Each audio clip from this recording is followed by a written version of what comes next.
Hey everybody, it is Ebontis, and in this video we're going to be talking about things the game doesn't just outright tell you. I went through Beginner's Guide, definitely something to watch, so if you guys want to check that one out, you can either, check the end of the video, it'll pop up, you can see the card up in the corner right about now.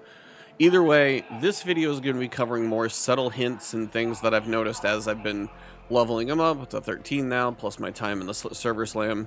So I got a feel you're going to learn a few things here. If you got any more tips you want to add, make sure you comment those below. But let's get started. First thing to talk about are arc parts. Now, arc parts are going to come from wasps and hornets and ticks and all these other things. But there's a thing you should know about them. They have multi-purpose uses. Some are going to be used for blueprints. As you can see here, this one is currently tracked for a blueprint. And if I go to my logbook, I can actually see that it is the Hornet driver, and it's going to be used to upgrade the gear bench to the next level. Cool. That's one I know where it is, and I'll talk about tracking resources in a second. This one is the Wasp driver. This one was also used for a blueprint, and I've finished with that one now. But you can also see all of these that say like drivers, and there's other ones that do certain things, like the snitch one will do something different. These can be thrown as kind of grenades basically, but they all have kind of different functions. The Hornet driver can be thrown and will briefly stun nearby targets. So if you throw it, it's going to have like a stunning electrical explosion. If you throw the Wasp driver, you can shoot it like a little bomb and it'll go off and do some damage. Has to land probably, unless you're good enough to pick it out of midair. The snitch scanner, if you throw it, it will actually call down arc drones right as you've seen them probably drop out of the sky, like shoot, shoot, like when they drop down and land. Same thing, you can call them down with the snitch scanner. So the biggest thing I can tell you is as you're killing arc enemies, first thing you want to do is you want to go through and whether it's your workshop and you say like gunsmith, check the level up requirements for each one of these and track them all. Track them all, and that way you can see in your logbook what you need. And that way you know when you go to your logbook, you can even check mid-session. The nice thing about tracking them, it will put that little eyeball icon on there saying they are being tracked for a blueprint. There's also another icon you'll see. I don't think I've got anything else specifically showing it right now, but sometimes you'll have quest items that you need.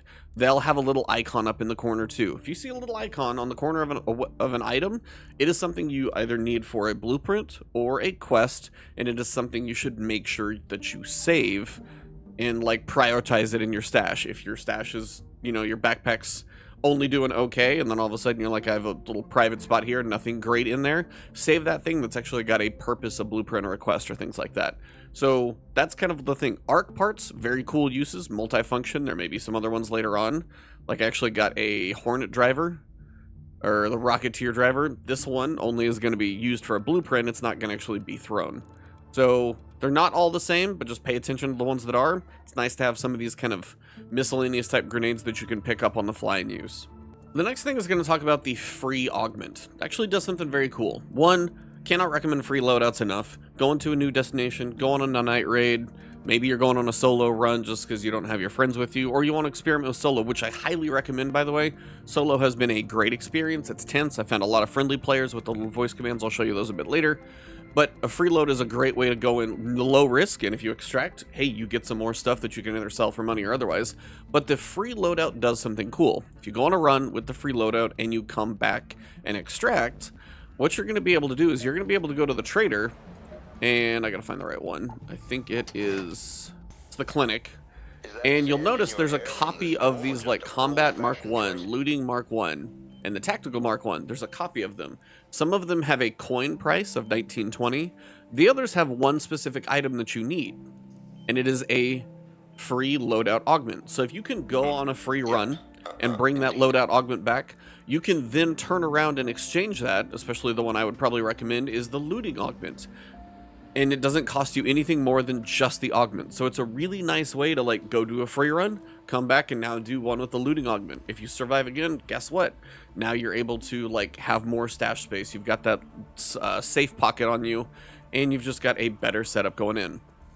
But that's why I recommend anytime you go, like you have a bad wipe, clear your head, do a free run, you make it out, now you get an augment for basically nothing, just making it through a run. So don't forget about that. If you get a free run, don't sell it. Come over here, buy it, and it's, still going to be worth more than the 100 that it costs. So you probably should always exchange those for one of the augments. It's definitely worth more either way. So when it comes to going for experience, the biggest thing I can tell you is to scavenge everything. Even if it's an open container, even if it looks like it's already been searched through. One, I cannot tell you the amount of times I've searched something and maybe I don't have enough inventory space for it, or maybe it's not a priority for me. The later we get into the game where people need higher level resources, the lower stuff still may be left over very often. But the biggest thing is every time you look in something, even if you pull nothing out, you get experience for it. As you can see here, my time on surface, this must have been a long run. That's like 2,500. But just scavenging, that was 1,800 just by opening containers. So even if you're full inventory and you're passing by an area, look at everything. One, you might, exchange a few things in your inventory, pick the stuff that might be cooler. But the other thing is the more stuff you just open and look at, the better off you're going to be for experience. That is going to be one of the most important things to level, because the damage to arc, not very much. Now, if you're fighting a queen, maybe you'll do a buttload of damage, who knows, but not very much is going to be in comparison. Time on surface, spend a lot of time, explore stuff. If you feel like you've got the safety to do it, go for it. If you got a really cool important item, get out of there and go back and do it again later. But the safe return bonus is, like, in between multiple of these screenshots, it's not that much. Scavenging, time on surface, those are big for experience. So spend some time, be cautious, but open everything. Even if it's already been run through once and you're like late to the destination, check it again. You don't know what's in there and you're going to get a lot for it. I'm going to switch screenshots just to show you one more example. As you can see, this one here, I scavenged for 2,000. Time on surface was 4,000. This is level 1, so it's probably pretty early. And I damaged a raider for 168. That was all I did. I didn't survive, but guess what? I got 2,000 experience just for spending time out there, and 4,000 for spending time out there, and 2,000 for opening stuff. And I probably haven't even been the most efficient at opening stuff, because even myself early on, if I got full on inventory and maybe I was trying to get out of there, I wasn't searching everything that I passed by. I was just skipping everything. Open it all if you've got the time. You're only going to get more experience that way. Sound in this game is so much information. The fact that I can hear that Rocketeer is above me, I can ping him, but it's also like, what do footsteps sound? Well, when I'm like clanging across like a metal grate, it's going to be extremely loud. If I'm crouched, everything's going to be quieter. I know there were shots right over there to the northwest because I know in my headphones it centers that direction. See, there's more of them. And the sound designers did an amazing job. I mean, it's almost award worthy the way the sound tells you the information you can get out of this game. So I cannot stress it enough. Like, pair of good headphones, pair of really good speakers, turn up the audio, make sure you can hear the sound effects that happen, because the information you get from sound in this game, something happened right over there inside the building. Yep, somebody's shooting something in there. Could have been a drone, but there are things happening in there and you're aware of it. Sound is huge, and I probably cranked that sound up a little high in this section for that reason, but hopefully that's clear that sound tells you so much, and it's definitely worth paying attention to. Another thing to know is sliding lets you regenerate stamina. So if I'm running around trying to cover some ground and I'm burning through my stamina, maybe I've got like a hill in front of me that I'm getting ready to go down, and I'm trying to get away from some drones. Try and go down the vertical, because when you slide, you'll actually see your regeneration of your stamina comes back. There are perks where you can have your slide be faster and longer, so you actually have that more effective.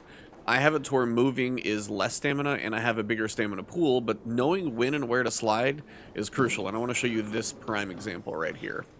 Also, we'll cover like climbing and stuff in a little bit, but the way to like potentially lower yourself down ledges can actually be really helpful. So if you crouch and you back off a ledge and then you jump to it, then when you at least go to drop, it's not quite as high. But I want to show you the most ridiculous slide that you can do in the entire game. And this giant ramp of the dam, you can slide it, and it's kind of awesome. Now this one you're kind of forced to, but if you like get that slide going, and you can cover a lot of ground. Sometimes if the extraction point's going to be over there, and you're on that side and that's the last extraction point, that might be the fastest way to get down. So if you know to get to the dam and you can run to that point, sliding is big. So get used to sliding. I think later on, once you start putting some points into normal stamina and stuff, the slide for longer and speedier is definitely one I can see being pretty potent, and one that I think a lot of people start using later in the game. Turrets, by the way. Sentinel turrets are absolutely crazy. So whether that one, which I'm pretty sure is a sniper, or the interior ones, which are like miniguns, any Sentinel type turret device is very, very lethal, and just be very careful of those. You'll get a little bit of a warning, but again, if you got like a laser sight on you out of nowhere, you better dodge and run quick, because that sniper shot is almost all of your health. If it's interior, that minigun will just melt you. So truly, any turrets, very dangerous. Approach them with a lot of caution. Now this is an interior turret, just like the other one I mentioned. The interior turrets will scan a blue light. If they're searching, it's yellow. If they're going to fire, it's red. And they are very lethal.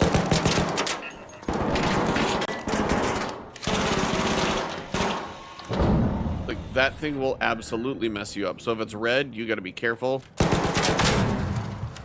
And be quick with your takeouts. See, turrets, if it's an exterior sniper, those things are just brutal. Interior will absolutely melt you, so be careful either way. But if you see a blue looking like kind of scanning thing going around in an interior area, that's a turret, definitely something to watch out for. Something to know about these boxes, you can carry them, but you need to know where to go. You don't actually extract with them. What you need to do is you need to find a field depot. Now, there's a quest to do a field depot. I don't know if you've seen it or not, but the field depot is like the little rounded trailer looking building, and it's got the blue, looks like they say tarps, but it looks like a couple tattered blankets are on it. I know this one is pretty close over here, so I'm going to try and walk this down to it. But this is a field depot. You can ping it so you know. It's going to have the little radio tower on top because that's the first quest. And then I'll show you the couple of blue blankets. There's like one on the back wall over here, and there's one hanging over that side. But yeah, these, unfortunately, they drain your stamina because it's heavy and you don't get to go fast. But if you see a box on the ground and you're wondering, there's usually two boxes, kind of one on either side of a field depot. And you could actually bring them both if you know where they're at. And they tend to be in consistent locations. And when you do that, they actually usually have some pretty good stuff, whether it's a shield charge, a bunch of ammo. It's just some very typical usable items, and not a bad way to do it. But you have to do that for a quest anyway, so not a bad thing to learn. But yeah, your blue tarp is either this one right here, so you can kind of get a look of what it looks like from that direction. Or you also can see over here that you got a blue tarp there. I'm going to get inside before that thing spots me. But that is the box for the field depot. And that's kind of the little supply crate that you would need. The field crate that you would need to deposit there. Weather effects in this game are crazy too. You can tell there's almost like a wildfire. And you get like wind gusts that come through. And you've got other things that will pass through. There's also rain that is pretty sound heavy. So definitely something to consider. But your weather effects are legit. Now, every so often you're going to find doors that say they're locked and it's red, not green. And these are ones specifically that are not breaching doors, but they're going to actually have a specific key requirement. And that's just something you'll find. It's an object. You'll find it somewhere in the world randomly. I have found keys for different maps entirely. And you just need to figure out which door they go to. Now, a key is a really good thing to keep in your safe pocket if you're trying to go investigate first off where to find it, then try and open it. But specific keys, you'll be able to see it's like the dam testing annex key. So you're going to say dam, that's going to be the map it's on. Testing annex is here. So at least you know if you've got a key and you've got the label on it, go to your map, zoom in and look for like the name of the location. That'll help you at least kind of track it down, and then you're going to have to go through the floors and the doors and the destination to figure out where it's at. But I will tell you, the loot in a key locked door, always worth it. So if you've got a key, don't sit on it for a long time. Really try and use it, but also, you know, if you got friends, that's a good time to bring them because there's a lot of loot. So it is a good thing to try and share as well, because there's no way you're going to be able to carry it all. Now, this one is going to seem very random, but these red lockers, first off, again, remember, if you search everything, make sure you get the experience for it. But if you see red lockers, it's not always, but for whatever reason, they tend to have, like, a good mix of stuff in here. Like, this is actually a pretty good blend of things. So it's like seeds are a good currency that I can use and stuff like that. Red lockers, for whatever reason, always seem to be worth searching, and I'm not entirely sure who's firing, but I'm going to go find out. Yeah, you see red lockers in this or a standalone building, definitely worth searching. Now, I may die because I'm pretty sure somebody is above me on the roof. I don't know what gun they have. It sounds absolutely ridiculous. But there's something I want to show you. When you're standing on an object, you can actually crouch, and you can typically back off, and then you'll be able to like kind of grapple, and you can actually do that to go between floors. And that's kind of a nice way to either like fall shorter or whatever. But the other thing that you can do, that means also if you see a flare shoot up, that typically means a raider died out there. But you can also try and grapple onto objects like that, and that will save your fall drastically. Now, I may get shot when I do this because I think somebody's up there, but we're going to go try and run and jump to that. And if you can catch it, basically holding forward and space at the same time, you can really save a fall. So that allows you to save a fall, then you can try and drop. And those are things that can really be helpful. You can do it floor by floor, which is really helpful on the outside of a building. That's one of those things where if you're like on, you know, a 4-story apartment building and somebody, you can hear them below you. That's a good way to actually try not to get absolutely taken out here.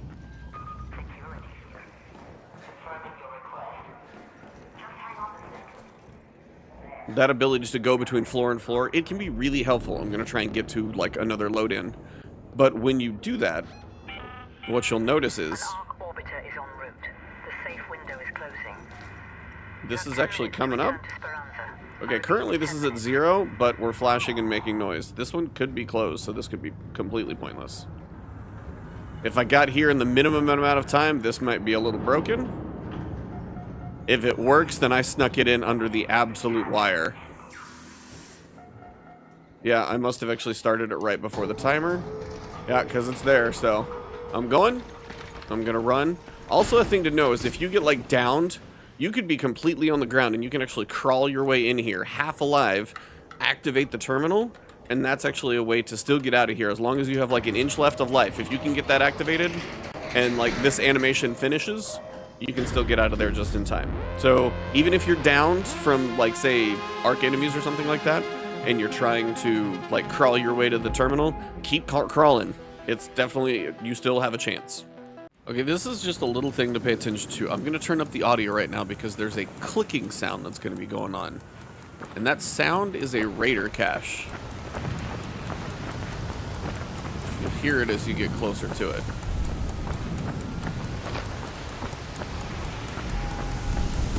And a raider cache is typically going to have just like what you would imagine a previous raider lost, just some random materials, but if you can hear that noise, you're going to be getting some bandages. I just got a shotgun and a little ammo. I got complex gun parts. Oh man, and I got a blueprint as well. Well, guess what? I'm going to go try and extract like right now. Now, I forget to do this all the time myself, so I figure I may as well say it out loud for everybody to hear. When you'll be crouching around, you'll be sneaking, whatever you're doing, and then you'll start running with your weapon on. I'm just going to say it out loud. You probably know it, but it doesn't hurt to have another reminder. Holster your weapon, and your running efficiency and speed is just going to be better across the board. You're going to be able to just cover a lot more ground, and especially when you upgrade your stamina. I just finished upgrading my stamina and my movement efficiency.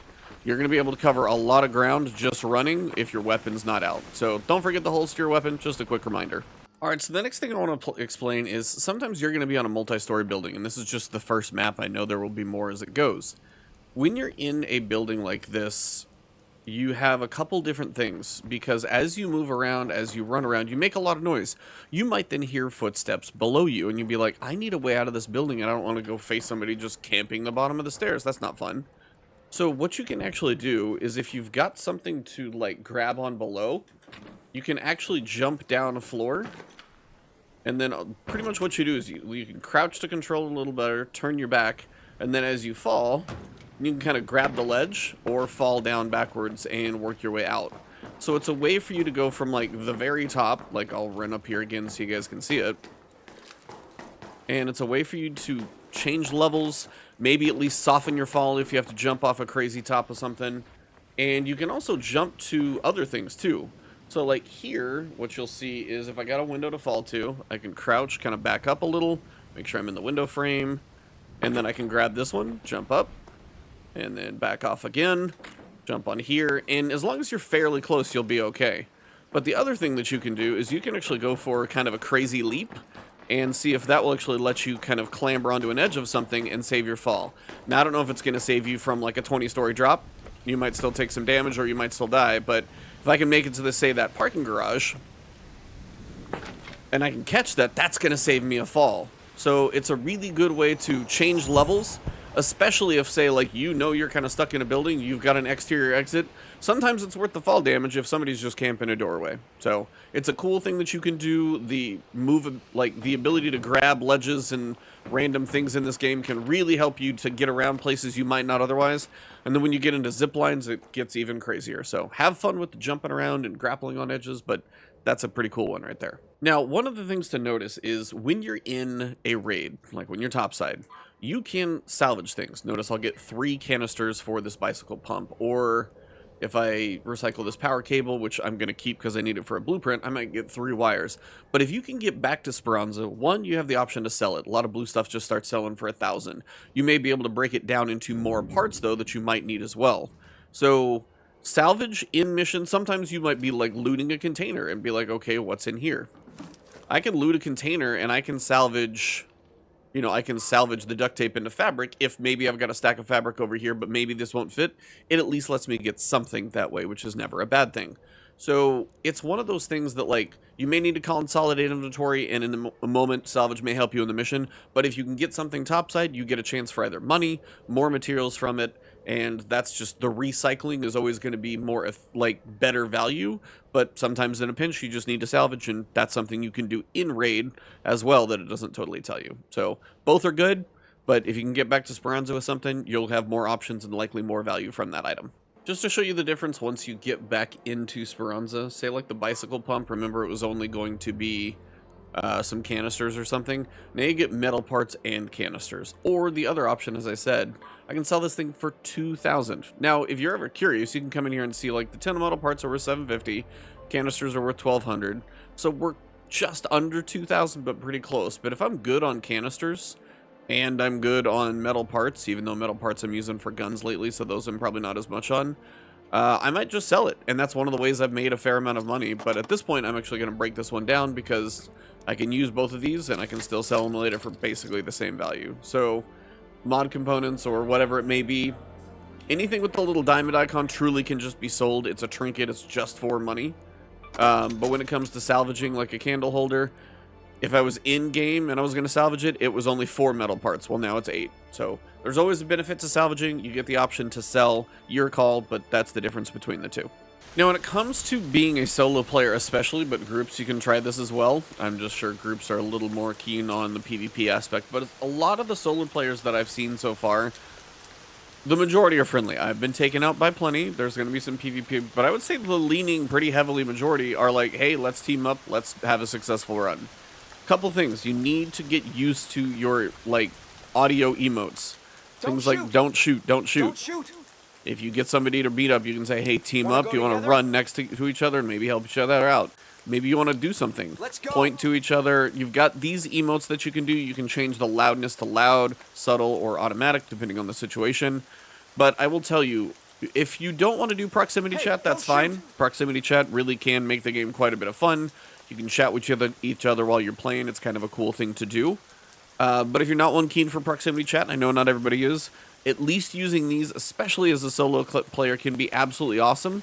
And it's just can really make the experience fun if you meet people, random strangers, and then have some cool experiences. There were 3 people that I ended up, like 2 other people I bumped into, so we were a pack of 3. And some guy behind us tried to pick me off in a doorway far away. Well, we all turned around, hunkered down in the doorway. They kind of ran at him. I got a final shot on him to take him down. And we took him down because guess what? You try and pick on the 3 of us who were nicely working together, sometimes karma happens. The next match, I said, hey, don't shoot. I did get shot in the face, but I will tell you, majority of the time, not too bad on the niceness. So if you're a solo player especially, try it out because I've had a good amount of success. 6 months from now, 12 months from now, who knows what's going to happen and what the state of the game is going to be. But I will say early on right now, a lot of people just enjoying the PvE side of this, and they don't really need to kill you or want to, and they want to survive too. So try those emotes, try and do proximity chat, see how it goes, and hopefully you'll have a good time. Now, something to be very aware of is if you see like lights on a car or brake lights on the back or headlights on the front, if you see lights on a car, notice all these cars, they have like damage to them, something else like that. If they have lights on them, that is a car alarm. Be very careful. Those things are quite noisy. So just one little piece of advice. If you see a car with lights on it, don't get near it because it's like a proximity alarm and it will go off. Just for an example, I'll show you what it sounds like. And that will definitely attract some attention, so run quickly and avoid the car alarms. Now, it can be difficult to kind of show you what all you can do with a melee weapon, but it actually does quite a bit. The ticks that are running around on the ground, the little kind of spiders, the rollers it can be decent for. If you can get like a good angle on a turret, you might be able to get underneath it. It's a good way to also take out like the little door alarms that you like walk through, like a metal detector, even some cameras, because you have two different swings with your melee. You have a horizontal swing with your left click, and then for more stamina use, but just be aware of it, you have a over-the-top head swing with the right click, and then whatever your attacks are accordingly on console.